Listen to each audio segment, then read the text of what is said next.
Assalamualaikum warahmatullahi wabarakatuh. Kembali lagi pada materi basis data.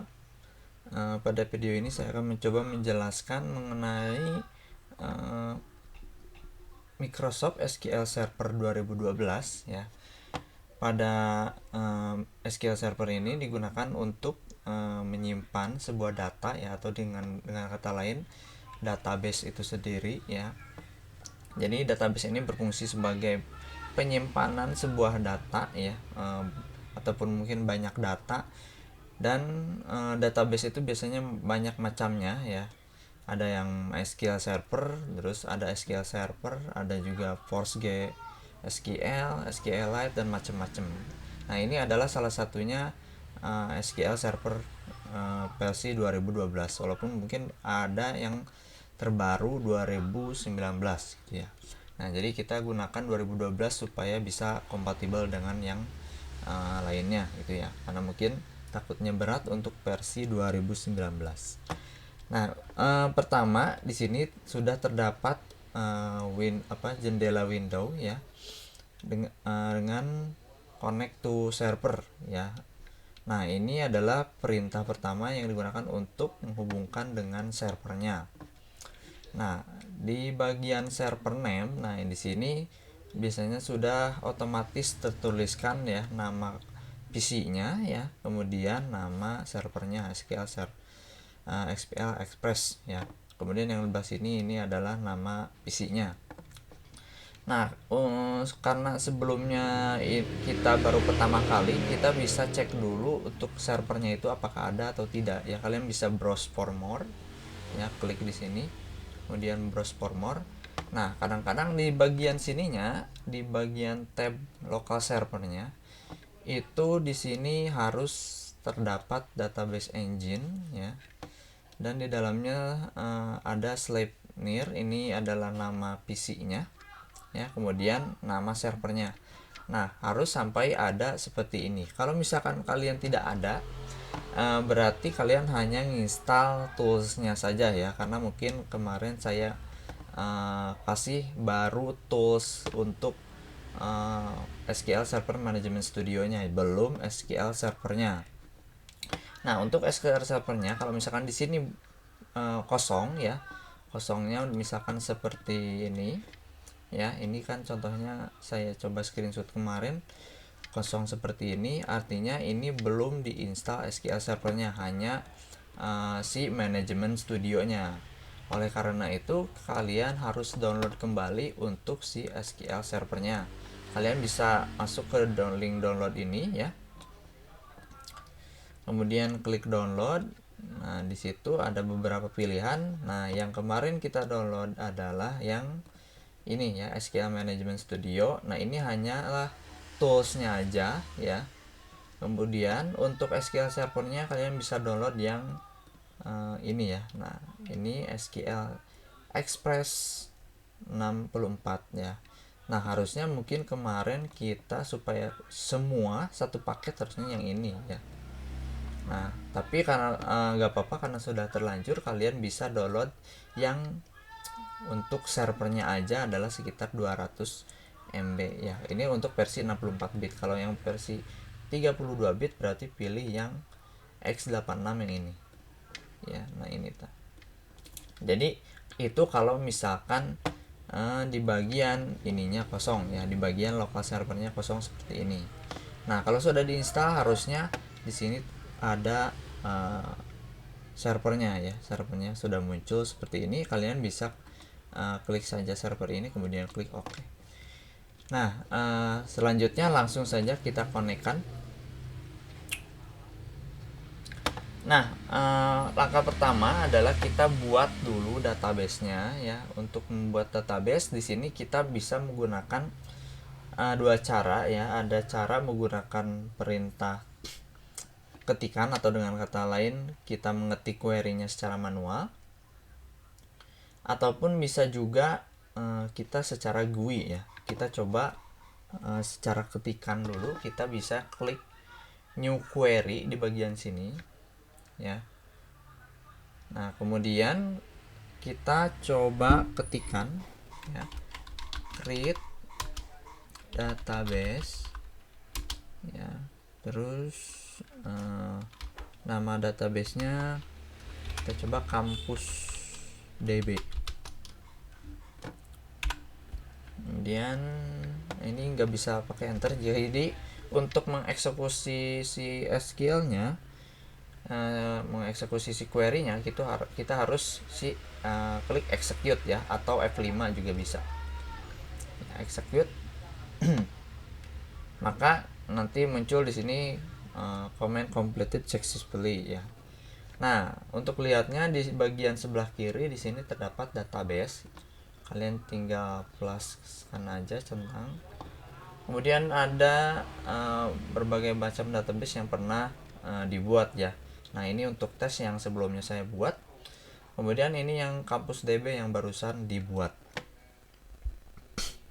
Nah, itu kalau misalkan menggunakan kita ketikan secara manual ya. Sebenarnya menggunakan GUI itu kita tinggal klik kanan database-nya, kemudian new database ya, new database, kalian kemudian ketikan kampus DB itu ya, kemudian klik OK. Karena di sini udah ada ya, kita cancel aja.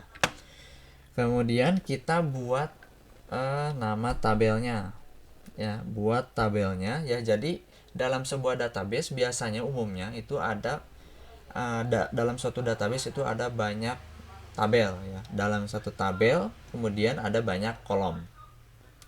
Nah, dalam satu tabel juga terdapat beberapa data yang berdasarkan kolom tersebut. Nah, pertama cara bikin tabelnya pun sama ya. Ada dua cara, kita pakai ketik manual ya, ada juga pakai GUI ya. Kita harus tahu cara keduanya, karena kemungkinan nanti kalau misalkan kita buat program, query-nya pun harus kita tahu ya, bagaimana misalkan menambahkan data dengan query ya. Jadi tidak hanya klik drag and drop doang gitu ya, secara GUI doang. Kemudian kita bisa bikin query baru lagi. Ini kita hapus ya. Kita cara manual dulu, ketikan create table tbl underscore mahasiswa kurung buka enter ID. Nah, pertama kolom namanya adalah ID ya. Di sini ID. Nah, mungkin ID underscore mahasiswa. ID mahasiswa. Jadi terdiri kita coba 3 kolom dulu ya. ID, nama sama kelas ya. ID mahasiswa, kemudian tipe datanya. Nah, tipe datanya di sini ada berbagai macam ya. Ada banyak, ada int, itu berarti integer ya. Datanya berupa angka. Terus ada juga varchar, itu berarti datanya berupa kata atau kalimat ya. Ada juga date untuk berupa tanggal. Teks juga sama, berupa teks ya. Nah, di situ dan lain-lain ya. Ada banyak sekali. Kalian nanti coba kita lihat. Kemudian int, karena ID mahasiswa ini tipenya kita coba angka saja ya. Kemudian identity. Nah, identity. Nah, identity ini adalah digunakan untuk supaya dia auto increment ya. Jadi setiap data yang ditambahkan dia mempunyai data otomatis. Jadi ID ini akan bertambah. Kemudian misalkan kita nambah satu data, berarti dia ID-nya ID pertama. Kemudian data kedua, ID-nya berarti 2. Terus kita nambahkan data yang ketiga, ID-nya maka dia ketiga gitu ya. Jadi terus menerus. Nah, dia menggunakan identity ini ya. Jadi mirip seperti auto increment ya. Nah, maksud angka di sini adalah identity 1 itu dimulai dari angka 1 dan koma satunya ini adalah penambahan. Jadi tiap data itu dia penambahannya itu berapa ya. Misalkan data pertama 1, kalau pengen data keduanya 2 berarti nambahnya 1 gitu ya. Nah, kalau misalkan di sininya 2 gitu ya. Data pertama 1 berarti data keduanya adalah 3 ya, karena penambahannya 2 kan. Nah, jadi kita 1,1 saja. Kemudian selanjutnya adalah CID ini sebagai primary key. Kemudian not null. Nah, primary key di sini maksudnya adalah setiap sebuah tabel itu memiliki primary key-nya. Nah, primary key-nya ini adalah sebuah kolom yang unik. Jadi dalam suatu kolom tersebut tidak boleh ada data yang sama, ya. Jadi nanti kalau misalkan ada kita inputkan satu, kemungkinan tidak mungkin adanya data yang sama-sama satu, ya. Jadi harus selain data satu gitu, ya. Jadi intinya adalah tidak boleh ada data yang sama kalau misalkan di kolomnya tersebut digunakan sebagai primary key.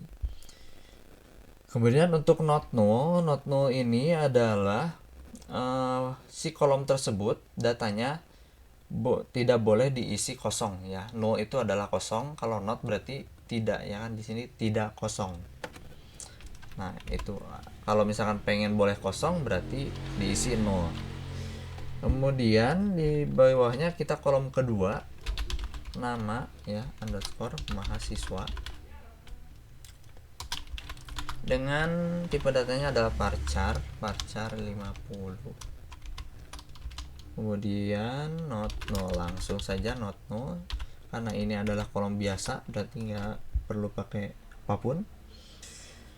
Kolom ketiga adalah di sini mahasiswa, ya, mahasiswa. Kemudian kita coba pakai nim, ya, npm varchar 30, ya. Nah, kalau angkanya ini berarti dia memiliki panjang 30 digit maksimal, ya. Jadi tidak boleh lebih. Kalau yang nama berarti tidak boleh lebih dari 50 digit, ya. Kemudian terakhir baru kelas varchar. Untuk kelas kemungkinan 10 pun cukup, ya. Not null. Nah, untuk terakhir di sini jangan menggunakan koma, ya. Jadi koma itu hanya dipisahkan antar kolomnya saja. Untuk kolom yang terakhir tidak usah pakai koma. Kemudian di akhir bagian ada kurung bulat, ya, di sini sepasang, ya. Kemudian tinggal di execute saja. Ya, di sini ada error karena yang di sebelah sini belum pakai koma, ya. Jadi harus pakai koma. Kemudian tinggal execute, command complete successfully. Nah, maka nanti kita bisa lihat buka saja di bagian kampus DB, kemudian plus, ya, karena di sini belum ada. Nah, kalau misalkan belum ada seperti ini, kita tinggal haruskan refresh, ya. Refresh. Oh iya, karena kita bikin tabelnya pada tabel mahasiswa,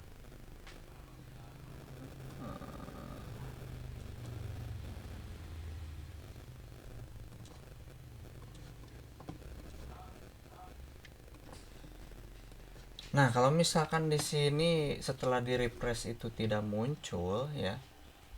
Nah, berarti kita kemungkinan salah memasukkan ke dalam database-nya, ya. Ternyata query yang terbuka ini kita masukkan malah ke database SQL Express master, ya, malah ke database masternya. Harusnya kita masuk ke kampus DB. Jadi kita harus buka dulu kampus bagian DB di sini, ya. Kalian bisa buka, klik, kemudian new query, ya. Nah, setelah ini maka kita lihat dulu bagian sininya. Yang terbuka adalah kampus DB. Nah, sedangkan kalau yang tadi di sini malah master, ya. Ini adalah database yang sudah ada. Nah, kita tinggal copy paste saja, paste di bagian sini, kemudian execute, ya. Maka command complete successfully, kemudian tinggal kita refresh kembali.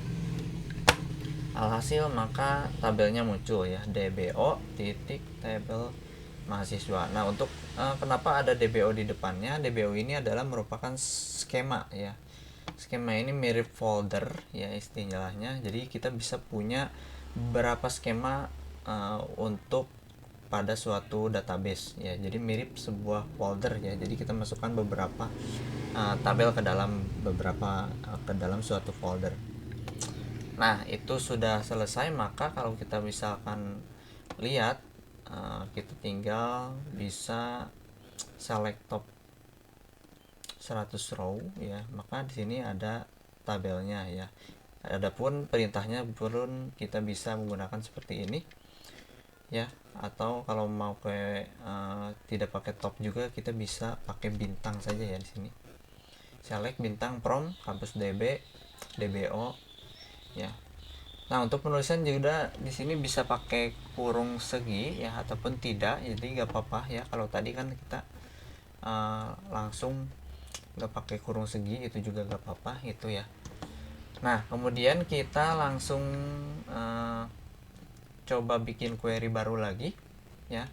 Nah, di sini perhatikan ini ternyata masih master ya. Kita berarti pilih dulu kampus DB baru new query ya. Jadi jangan sampai salah, yang terbuka new query-nya malah master ya.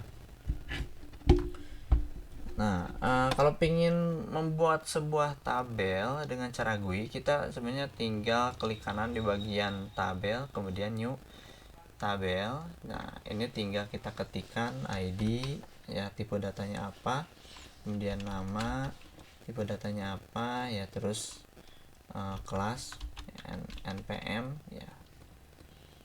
Nah, dan untuk tipe data di sini sebenarnya ada banyak ya tuh.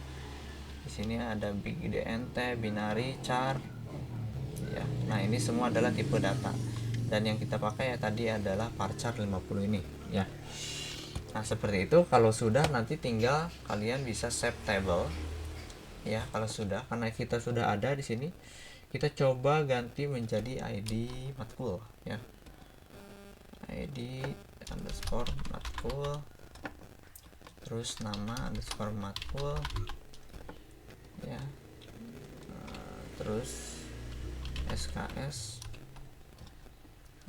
Untuk yang ini kita hapus ya, ID-nya kita pakai int, varchar-nya 50, kemudian untuk SKS kita pakai int ya.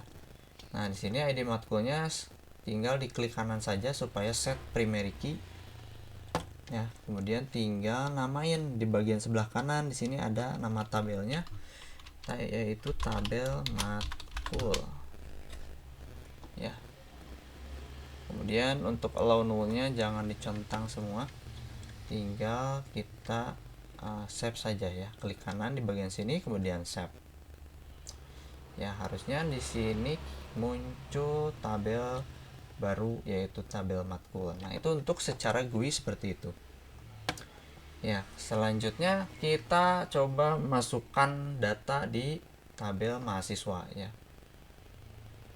Seperti biasa, untuk query baru kita klik kampus DB nya dulu, kemudian new query ya. Nah, supaya kita lihat di bagian sininya bahwa ini adalah database kampus ya. Kemudian kita ketikkan insert into. Nah, ini untuk menambahkan data ya, kampus DB, kampus DB titik DBO titik TBL underscore mahasiswa ya. Jadi penulisannya seperti ini ya. Nama databasenya, kemudian DBO, kemudian nama tabelnya ya. Kemudian di bawahnya values kurung buka. Nah, ini adalah nilainya ya. Data pertama adalah kolom pertama kan itu ID ya, jadi ID kita lewat saja karena sudah menggunakan ID increment ya, auto increment identity tadi. Jadi kita lewat langsung ke namanya, misalkan di sini Udin ya. Kemudian kolom kedua tadi adalah, kita bisa lihat dulu di bagian desainnya di sini ya. Kolom kedua adalah nama, kolom ketiga adalah npm ya, dan kelas npm, dan kelas malah ke close ya ternyata. Kita coba query lagi, ketik lagi ya, tadi apa, insert into kampus db .dbo tbl underscore mahasiswa ya, Peluis.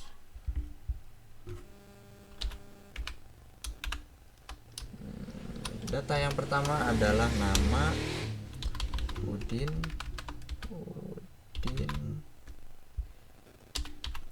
Kemudian data yang kedua adalah npm ya, kan mi 001. Kemudian data yang ketiga adalah kelas ya, kelasnya adalah JEK 1. Tutup. Nah ini data satu aja ya. Ini ada error kampus db.dbo tabel mahasiswa kurang s. Nah maka satu row affected ya, ini berarti ada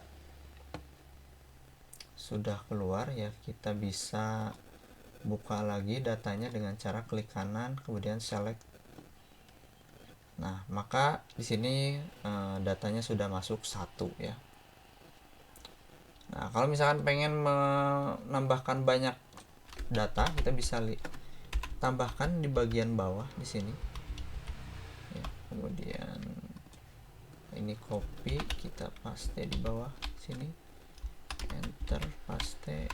Misalkan yang Tono kita masukkan, kemudian Andin nih, terus kemudian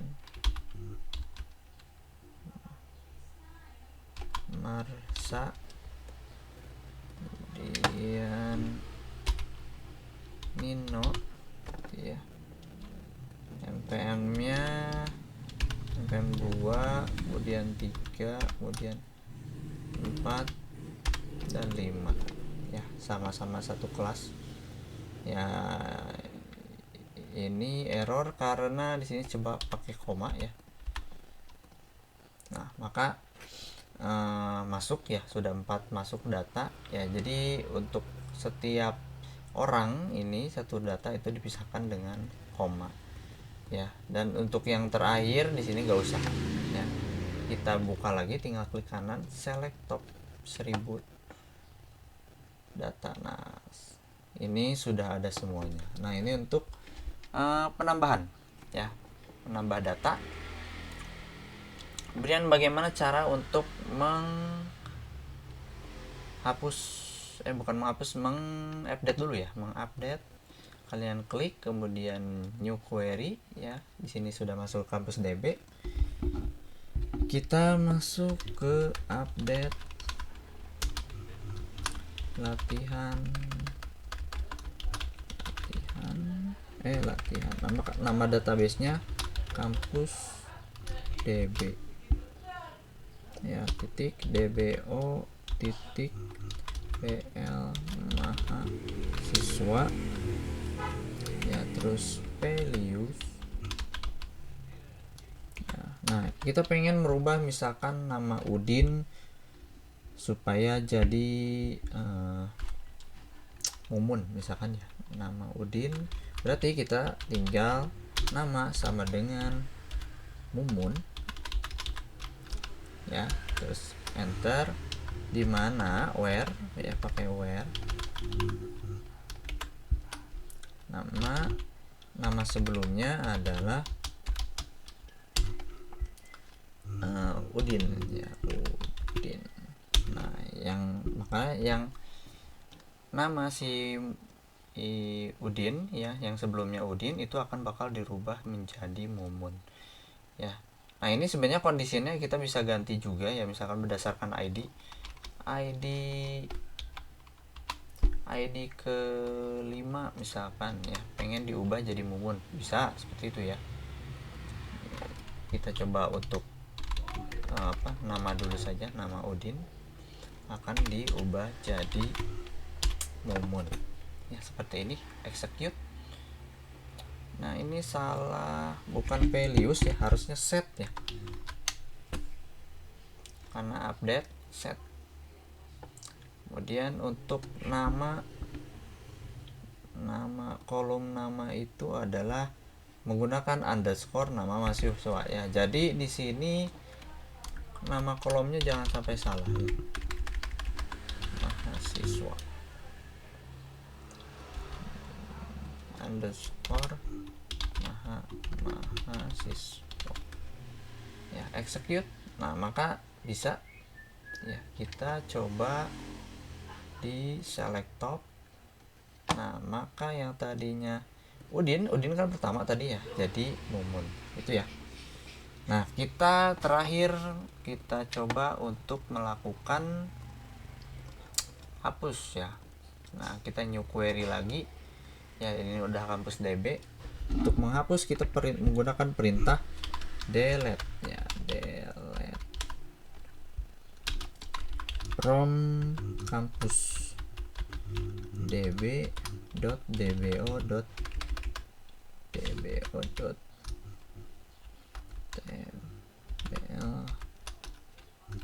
mahasiswa ya, dbo ya, dbo. Kemudian enter, di bawahnya it adalah where ya. Nah, ini yang pengen yang dihapus itu adalah yang mana ya. Jadi kita berdasarkan apa, misalkan nama Mumun tadi ya, nama Mumunnya yang namanya si Mumun pengen dihapus ya. Oh iya, ingat namanya itu nama underscore mahasiswa ya, nama kolomnya. Nah, satu row affected. Kita coba lagi di select ya, maka yang di sini itu akan hilang ya, jadi ID 1 pun hilang. Nah, itu mungkin ya untuk perintah query-nya. Nah, sebenarnya untuk lebih ke GUI itu biasanya lebih mudah ya, kita tinggal klik aja ya di sini. Kalau kemungkinan ternyata kurang ya, mungkin harus menggunakan query ya untuk menambahkan dan menghapus. Jadi mungkin seperti itu saja untuk materinya ya. Sampai sekian, kalian coba pahami kembali ya. Jadi jangan sampai kalau misalkan nanti ada beberapa kesalahan ya, seperti tadi kita masuk ke dalam tabel master malah ya, bukan ke kampus seperti itu. Kemudian untuk perhatikan nama kolomnya di sini itu ya. Jadi jangan sampai salah ya. Mungkin seperti itu aja. Sekian dari saya. Assalamualaikum warahmatullahi wabarakatuh.